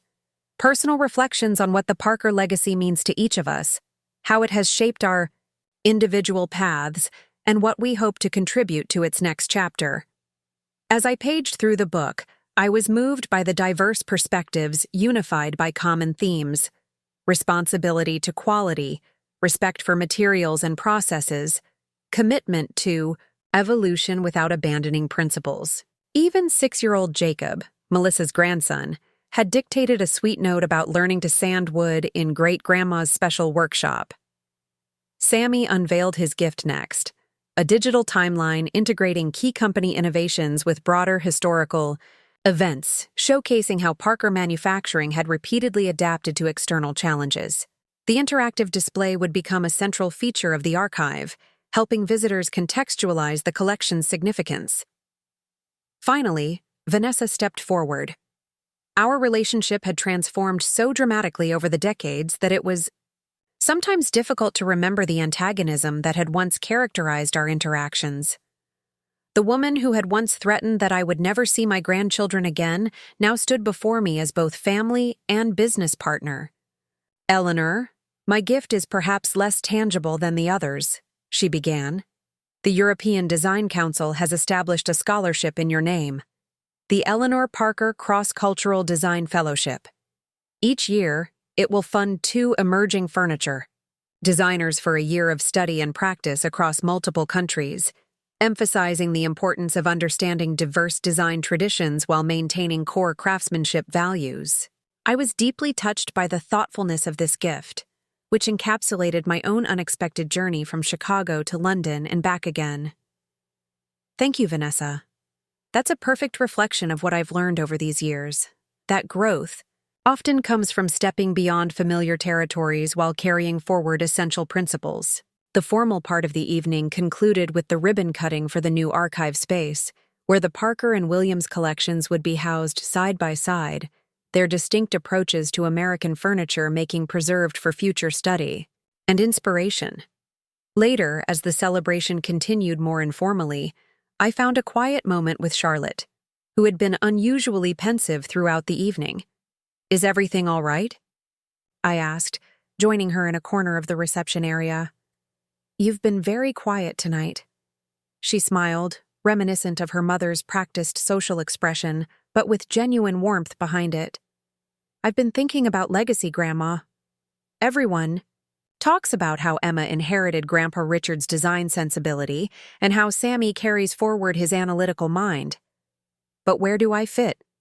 I'm not particularly artistic like Emma, or technically minded like Sammy. I studied my youngest grandchild thoughtfully. At 16, Charlotte was still discovering her strengths, but I had observed qualities in her that perhaps she hadn't recognized in herself. You know, Charlotte, not all legacies are about design innovations or technical breakthroughs. Some of the most important contributions to a family enterprise involve bringing people together, finding common ground, building relationships, like what you did when you moved to London?" she asked. "Creating connections between different design cultures?" "Exactly. And like what you do naturally when you spend time in the archive with me, asking questions that help me see connections between different eras of the company's evolution. That kind of integrative thinking is incredibly valuable." She considered this. "I do enjoy the stories more than the technical details. Understanding why decisions were made, how personalities influence directions, how conflicts were resolved. Those human elements are the heart of any enterprise," I assured her. "The Parker family didn't succeed because we were the most talented designers or the most brilliant engineers. We succeeded because we found ways to work together across differences, to adapt without losing our center, to welcome new influences while honoring established wisdom." Charlotte nodded slowly. "So, maybe my contribution could be helping preserve the human story alongside the technical achievements? The part about how the family navigated challenges together? I think you'd be extraordinary at that," I said sincerely. "And it's something we need. Emma and Sammy are brilliant at what they do, but the thread that connects innovation to heritage, that's a different kind of wisdom." As we rejoined the celebration, I reflected on how perfectly the evening embodied what Richard and I had hoped to create all those years ago. Not just a successful business, but a framework within which each family member could find their unique contribution while remaining connected to a shared purpose. The trust document that had once been the source of such conflict with Vanessa had ultimately provided the structure for previously unimaginable growth, not by forcing compliance, but by keeping us in conversation about what truly mattered across generations and continents. Richard's letter, tucked away until our 50th anniversary, had crystallized what I'd gradually come to understand through decades of stewardship. The true purpose of inheritance wasn't to distribute assets, but to transmit values that would outlast us all. As I watched my family mingling with employees, design students, and industry colleagues, I felt profound gratitude for how our story had unfolded. The woman who had once been told she would never see her grandchildren again now stood at the center of a multi-generational enterprise that preserved the best of the past while constantly evolving toward new horizons. The journey hadn't been without conflict, missteps, or difficult compromises. But those challenges had strengthened rather than weakened the bonds between us, creating a resilience that promised to carry the Parker legacy forward for generations to come. In the end, Richard had been right all along. The most valuable inheritance wasn't the business itself, but the frameworks that allowed us to navigate change together, preserving what was essential while embracing what was possible. 5 years after my 80th birthday celebration and the establishment of the Parker Williams Furniture Design Archive, I found myself sitting in the garden on a perfect summer morning. At 85, I had gradually stepped back from most formal responsibilities with the company, though I still served as honorary chairperson of the trust and maintained my work with the archive. The garden had become my sanctuary, a place where I could watch the seasons change while reflecting on the remarkable journey our family had taken. Richard had designed this space decades ago, envisioning how the trees would mature and the perennials would establish themselves over time. Like our family business, the garden had evolved beyond its original plan while remaining true to its essential character. Grandma Eleanor, look what I found. 10-year-old Lillian, Melissa's granddaughter, came rushing around the corner of the house, clutching something in her hands. Behind her walked Charlotte, now 21 and studying business, with a focus on family enterprise governance at Northwestern. Careful, Lily, Charlotte cautioned with a smile. Remember what we talked about with antique items. Lillian slowed her pace, carefully presenting me with a small wooden box. I found this in the attic when we were looking through the old trunks. Charlotte says it might be important. I recognized the box immediately. Hand-carved maple with Richard's distinctive flower motif inlaid on the lid. This is very special indeed, Lily. Your great-grandfather made this box for me on our 5th wedding anniversary. What's inside? Lillian asked, eyes wide with curiosity. I opened the lid, revealing a collection of small wooden tokens, each engraved, with a date and a few words. These are memory markers. Whenever something significant happened in our family, Richard would carve a token to commemorate it. Charlotte sat beside me, genuinely interested. I never knew about these, Grandma. Were they private? Not exactly private, I explained. Just personal.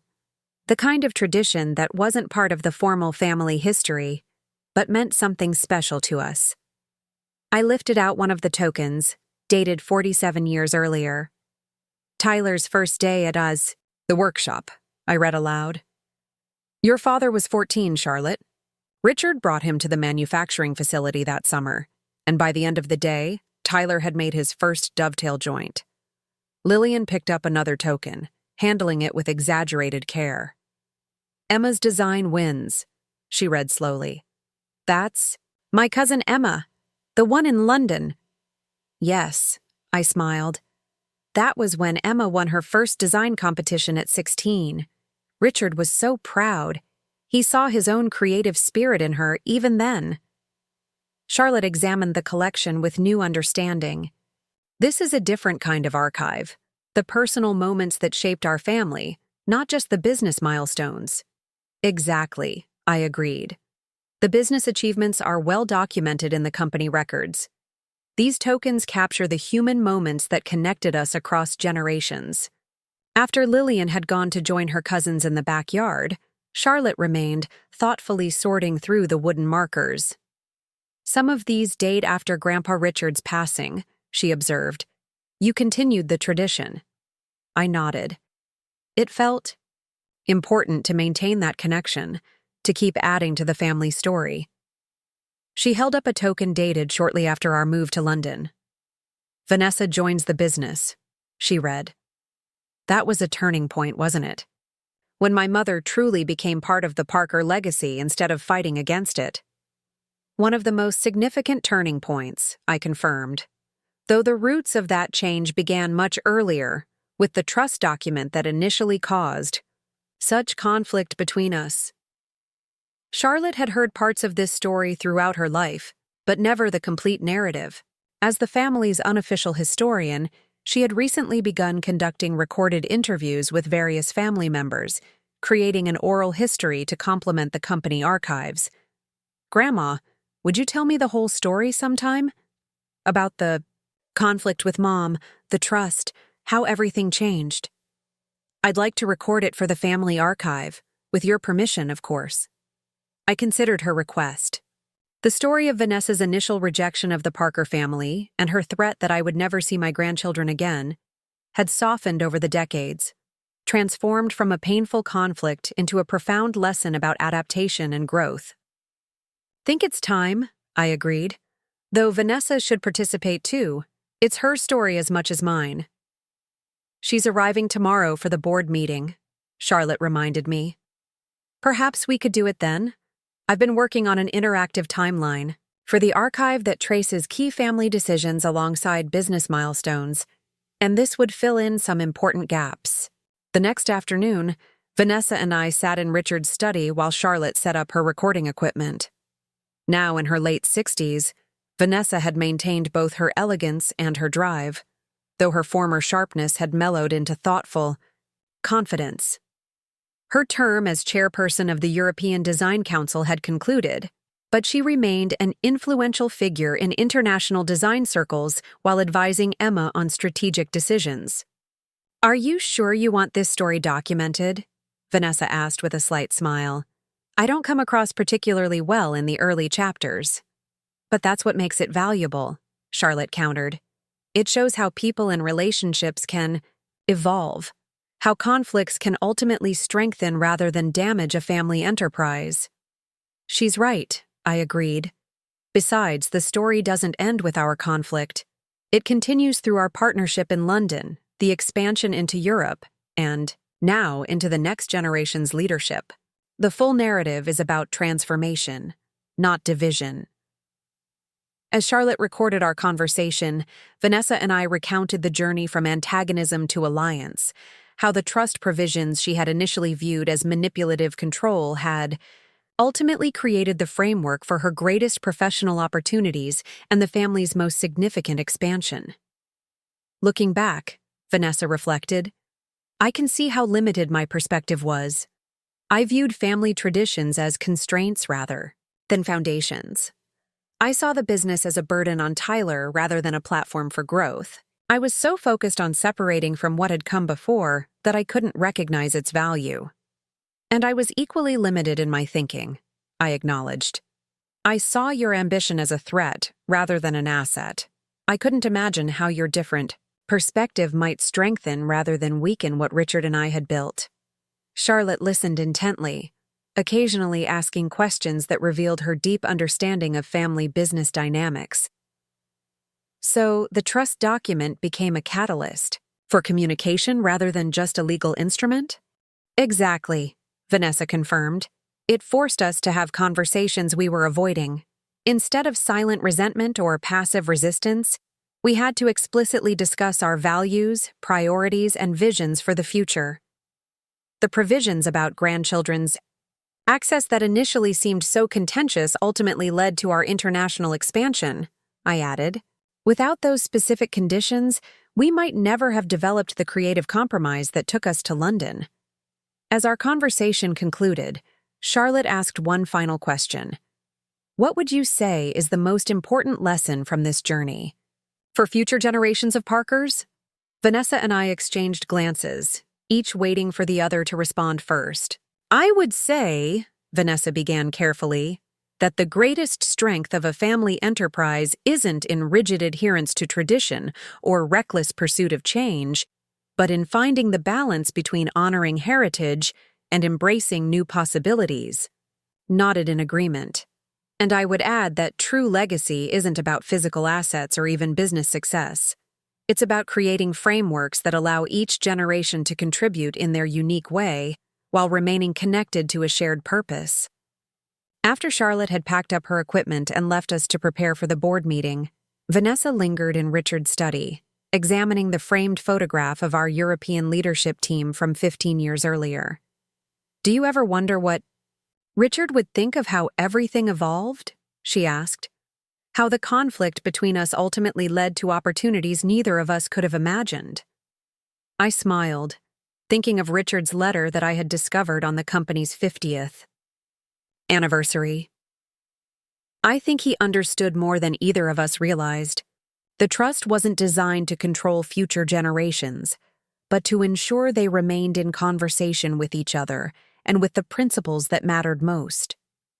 The woman who once threatened that you'd never see your grandchildren again ended, bringing you closer to them than ever before, Vanessa mused. Life takes unexpected turns. The greatest irony, I agreed, is that the very document that caused such conflict between us became the blueprint for our greatest collaboration. As we walked together toward the boardroom where the next generation of Parkers waited to discuss upcoming strategic initiatives, I felt a profound sense of completion. The journey that had begun with conflict had transformed into a legacy stronger and more resilient than anything Richard and I could have built alone. The trust document had done exactly what it was designed to do, not by forcing compliance through financial leverage, but by ensuring the conversation about values and purpose continued across generations, adaptable to changing circumstances, yet anchored in enduring principles. In the end, the family that flourished wasn't the one Richard and I had originally envisioned. It was something richer, more diverse, and infinitely more interesting. And that evolution, more than any business achievement or financial success, was our greatest legacy of all. Looking for more? We've got 2 amazing stories ready for you right on screen. If this one touched you, these are absolutely worth your time. Click to watch them now. And hey, subscribe and hit that bell to never miss our latest uploads.